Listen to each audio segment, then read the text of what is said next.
Well, hey, gang, welcome back to the Applied Leadership Podcast. My name is Brandon. As always, I'm joined by my partner, Blaine Smith, where we are two friends tackling one question with 30 minutes and zero script. And I got to tell you, we got a banger of a question here this time, Blaine. It comes from Tim Kohler, who is the Associate Dean of Academic Affairs, the leadership chair at Denver Seminary, was also my advisor and a very good friend. Love the man. And he's got a great one for us. He kind of gave us a bit of a preamble, noting that there is really a premium on authenticity right now in the general leadership conversation. There's a high premium on authenticity. There's a high premium on things like vulnerability. And with all of that, the question is, how do we view the relationship between authenticity, the showing up as ourselves, and discipline exercised through self-control, and ultimately purpose, or in service of the purpose of the direction that the team, the mission, the goal are aimed towards. So how do we view the relationship between authenticity, discipline, and purpose? Wow. Okay. That is a good question. I'm going to try to break it apart a little bit just to make sure that I understand. I think I really understand the first part, which is there's a bit of a premium right now in the business world around authenticity, even vulnerability. It's been going on for a while. I think by and large, people want their leaders to show up and be consistently who they are, to be a known entity, to be a real person and not some sort of corporate automaton. And I think people want to be able to show up that way themselves. They want to be able to bring themselves to work, be who they are, and engage with others in an authentic way. We're all for that. I think that makes a lot of sense. When we talk about vulnerability, that's where it gets a little bit more tricky, I think, at times, is because there's certainly there is an appropriate level of vulnerability in a work setting or in any interpersonal setting, frankly, and then a level at which it might be kind of oversharing or inappropriate, and that line can be a little hard to manage at times. And I wonder, when we think about words like discipline or self-control, where that really fits in, because I do think there are places where, sure, we want to be who we are. Certainly, we don't want to pretend to be someone we're not. And there are clearly professional settings where we want to kind of behave and conduct ourselves in a certain way that's consistent with, the norms or the context in which we're operating. Sure. And I think that is maybe at the root of the question, which is to say, look, we've got a purpose, we've got a job to do, we're working together in a work setting towards something. And I want to be a whole and authentic version of myself as I work and lead toward that. But I also understand that the way I behave or act at home with my kids or at the pub with my friends is not necessarily the same person that I bring to work when I'm having to make hard decisions and manage people.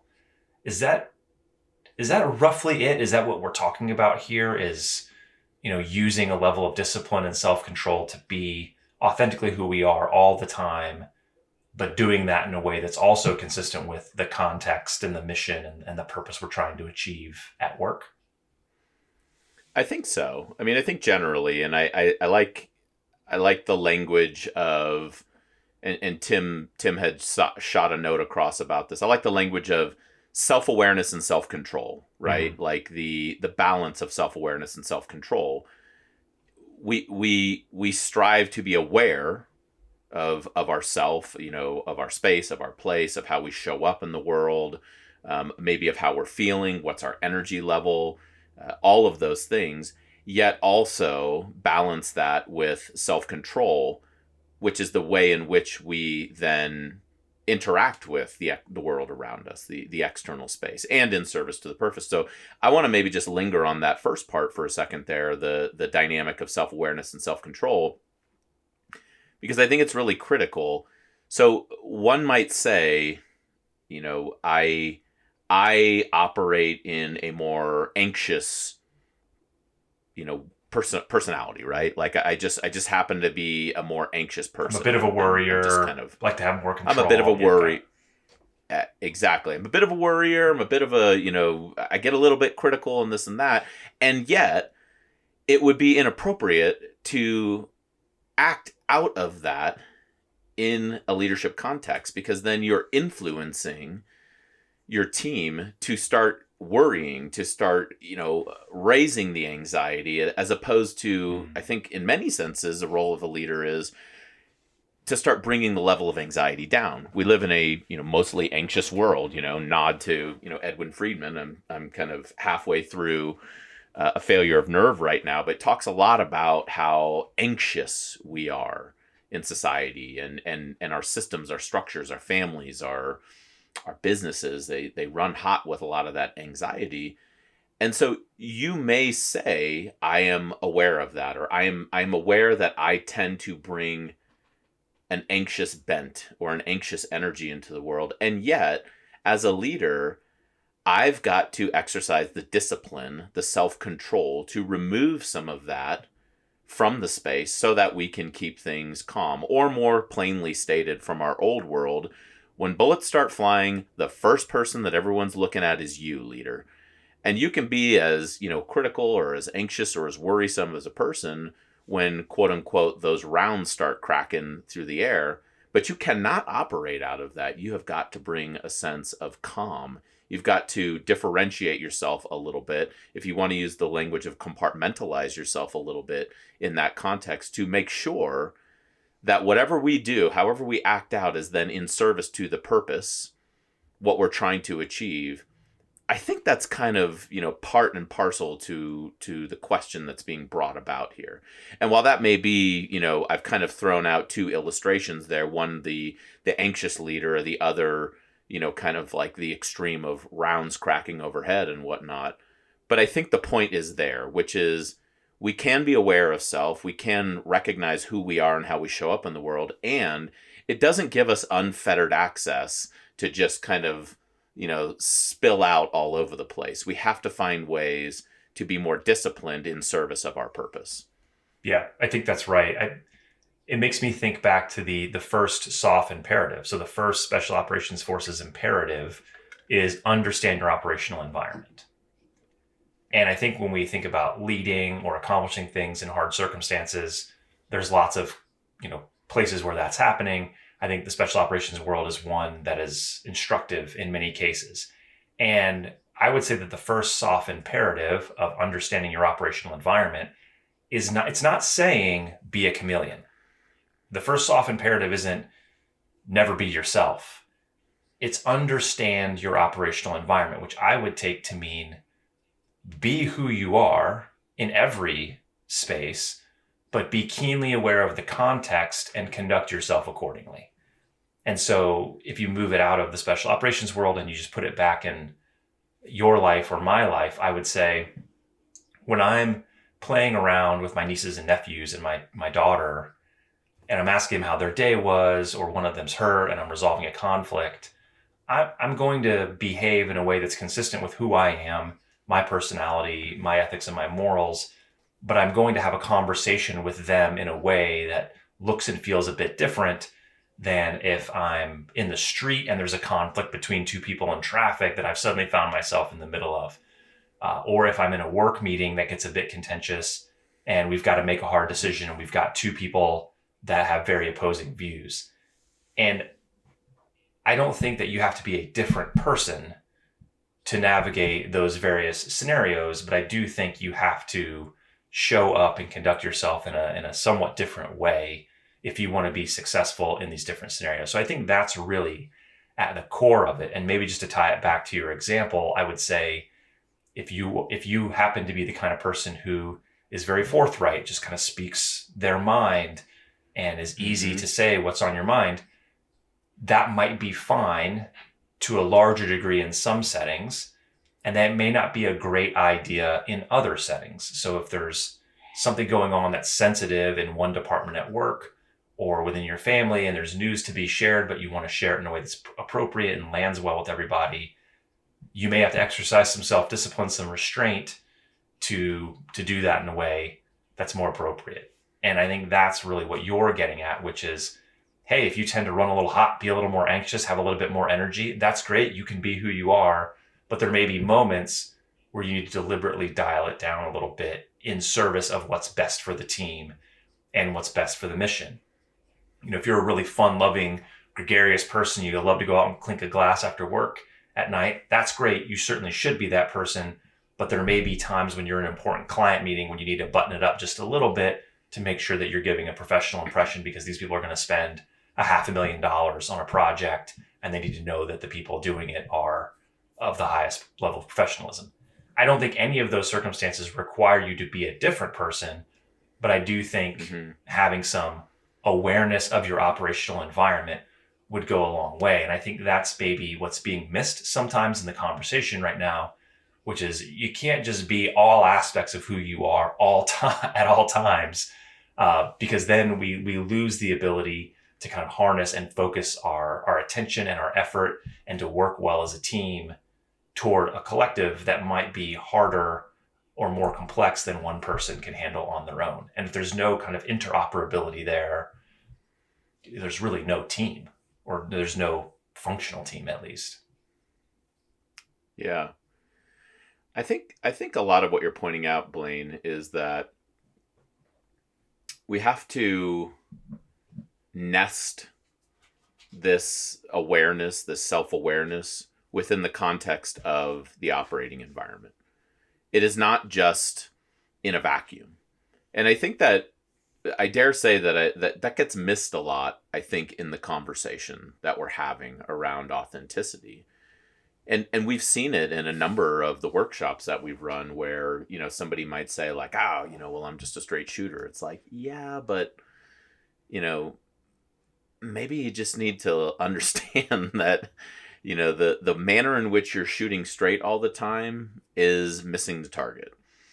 It reminds me also, when I think about that soft imperative, the first soft imperative of understanding your operating environment is, it reminds me of, and I might be hacking I believe it's the 4 principles of patrolling, which is the leader, the lead, the situation, and communications, that we all get drilled into our head in Ranger School, because it kind of gives you a little bit of that framework to bring this into life, right? The leader, self-awareness, the lead, how you're interacting with others, the situation, what is actually happening around there, and then communication. How are we actually communicating what we're trying to achieve out there? I mean, it's really ties in well together, and it brings that idea of self-awareness into the context around us. And that's what I think, is really at the core of the question here, is how do we show up as the most authentic version of ourselves while respecting the fact that we have a job to do.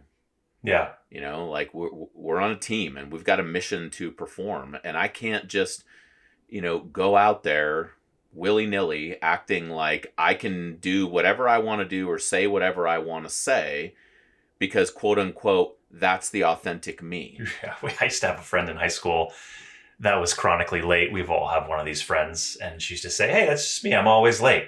And I remember saying one time, like, "I get it, and we love you, but it would be cool if you just weren't late sometimes." You know what I mean? Like, I'm not saying you don't have to be you anymore, but could you be you and be on time occasionally? That would just be cool for everybody else. It's just kind of a small, quirky example. I will say this too, though, to maybe bend it a bit positive. While there's certainly some tension in this discussion about wanting to show up authentically and invite others to show up authentically while also maintaining a certain level of appropriateness, professionalism, whatever you want to call it, I think there's also an enormous opportunity right now. And you're seeing some people do it really well. And I think that's where we ought to be looking, is what leaders do you know? What organizations have you noticed that are really nailing this? Because there are some out there. I was on a flight the other day, and one of the desk agents working the flight had this really cool suit on that was clearly a custom thing that they had made their own. It was not like an American Airlines uniform by any stretch, but it was generally in keeping with a professional look. And they had like the American Airlines name tag and tie clip and stuff on. And somebody that works there at that airport had allowed this person to express themselves in a way that was, it was interesting. It was still professional. That person was conducting themselves in a professional manner. And I just thought that was a great example of, here is a young man who wants to express himself and is energetic about his job and is treating customers really well and is able to express himself with a little bit of flair at the job. And so I don't know the policy there. I could have been totally out of policy for all I know.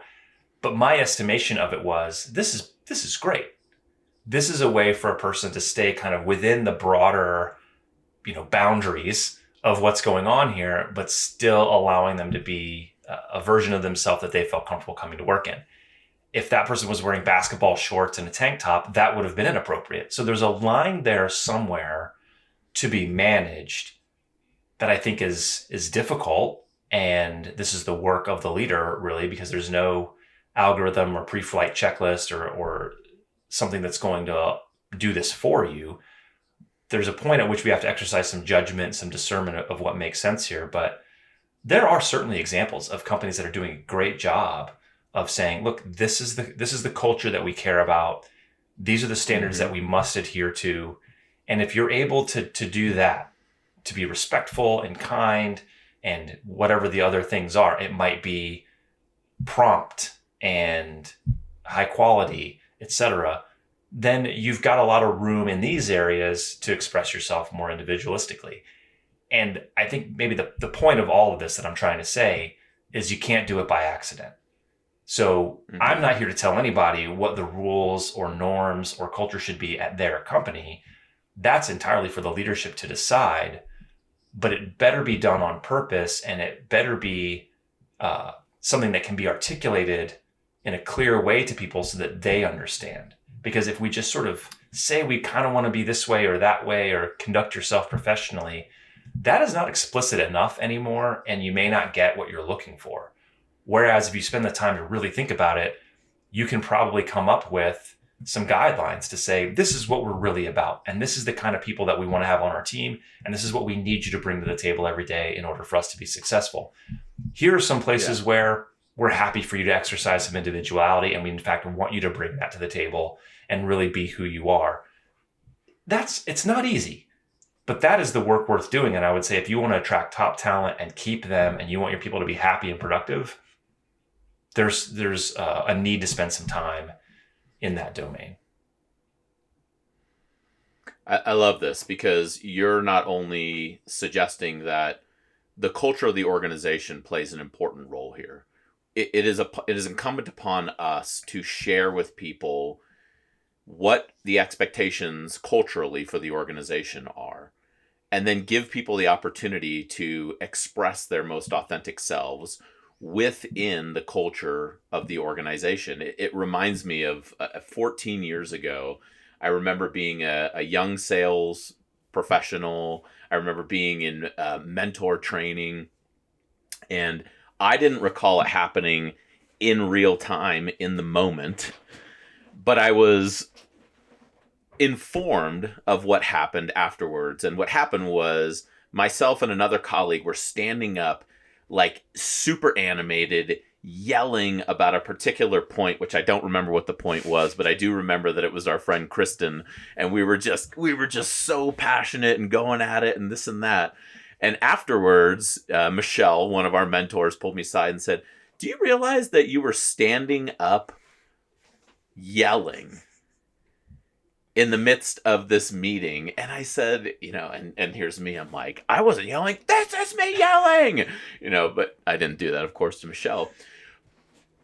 But what happened next was really helpful, because what she did is she took the time to say, hey, listen, your passion for, healthcare, your passion for getting this right, your passion for making sure that we are delivering optimal value to our clients, to our patients, that is all good. That's why you're here. Let's find ways for you to temper that, though, and deliver it differently.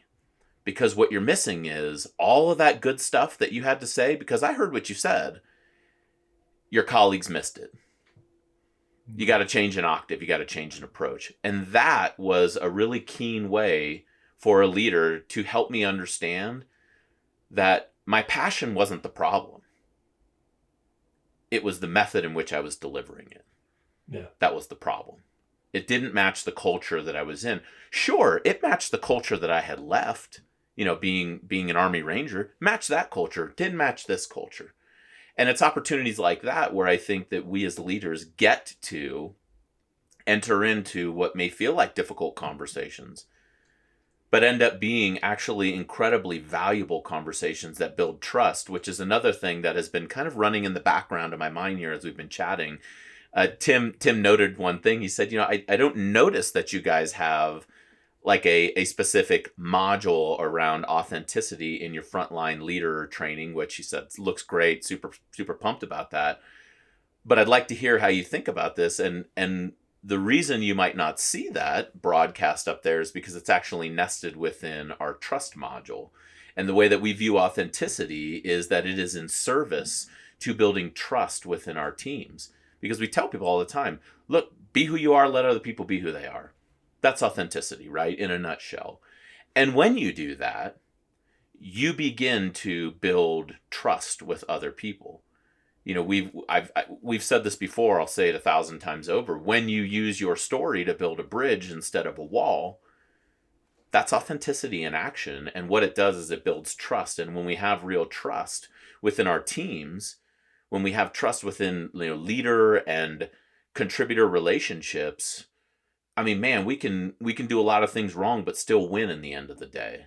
And I think that that's really important to talk about how authenticity helps to build the language that starts to form those trusting relationships so that we can accomplish our purpose.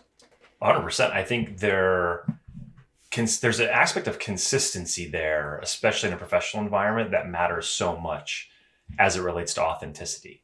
People can work with lots of different people and lots of different personality styles if there's consistency. Once we get to know one another and we understand how each other operates, and if we're showing up day after day being that same person, not that you're always in the best mood or the worst mood, that kind of thing, but there's trust being built there because people know what to expect. They believe that you are operating as your real self. And where that breaks down really quickly, and we've all seen this, I'm sure you saw this at Ranger School too, is people who behave one way in one environment and totally differently in another environment. And the worst case of this, of course, is when the boss is around, I conduct myself one way. When the boss is not around, I'm a whole different person. I'm talking behind their back. I'm questioning what's going on. I'm much more laid back. But then when the boss is around, I'm all buttoned up and agreeing with everything. That erodes trust. It doesn't even erode trust. It just destroys trust immediately because that is not a demonstration of authenticity. That means, look, I'll be whoever the boss wants me to be to stay in his or her good graces. And that's not the way we want to be. But you don't have to have an extreme example like that. People really want consistency, especially from their leaders, because they're willing to work with folks of lots of different personality styles or leadership styles, as long as they can understand where you're coming from and make the appropriate adjustments and makes them feel safe and secure because they feel like they know who you are and where you're coming from. But the inconsistency really drives a lot of people nuts. And I think it's unfortunate how prevalent it is because, folks are nervous sometimes. They want to stay in the good graces of the board or the C-suite or their manager. They want to take opportunities when they can to shine a positive light on themselves or their work or their projects. And I see where it comes from, but boy, that will damage the relationships. And it certainly won't give others around you permission just to sort of be their natural, authentic selves on a consistent basis, because what they're learning is, hey, if you want to get ahead around here, you've got to be more manipulative, more of a chameleon. Yeah. And if that culture starts to spread, then you've got a whole nother issue on your hands. Oh, I like where you're going with this here, because it reminds me of how, well, maybe it makes me wonder, so what do we do if we find ourselves in a place where we feel like, oh, well, I just can't be myself in this team. I can't be myself on this organization. How do you think about that if, one of your colleagues comes to you and says, gosh, I really just feel like I can't be myself here? Mm-hmm. That's a really good question. I'll give you a benign example and then I'll try to do better. I remember when I was a young sales professional, the standard was to wear a suit everywhere you went. You wore a suit, you went into accounts, you went to visit clients, you wore a suit. And I remember your red tie. That's right. Yeah. And, interestingly enough for me, I did not feel like myself wearing a suit. I just didn't feel comfortable in my own skin. I looked in the mirror and I just didn't see myself. And I struggled at first to connect with people because I didn't feel like I was bringing my true, authentic self to the table much because for whatever reason, the suit just made me feel like a suit. You know what I mean? And I just made a decision on my own to say, hey, I need to be showing up as me, as my truest and most confident self for me to make a connection with these people. And so I just adjusted my wardrobe a little bit and I stopped wearing a jacket and I just got some shirts that had stripes or checks or something on them. I still wore a tie for the most part. I still was, conducting myself professionally. I still was dressing professionally, but I was able to go into all these accounts and prospects and just feel like I was myself. And it allowed me to connect with people much more easily. I think they could trust me much more easily because we were just now having a human interaction rather than me feeling like I was this suit representing a company.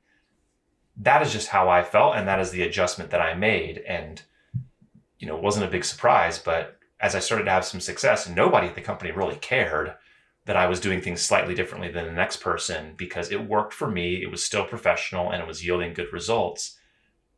And it didn't have to be this huge thing where it's like, oh, now we have to have an exception to policy or whatever. It was just a common sense thing that happened and no one had any issue with it. And so maybe to try to answer your question more directly, I would say, I would chat with that person and say, what is it about this that's making you feel like you're not yourself? So for me, it wasn't being a salesperson or doing cold calls. It was just, I did not feel comfortable wearing a suit.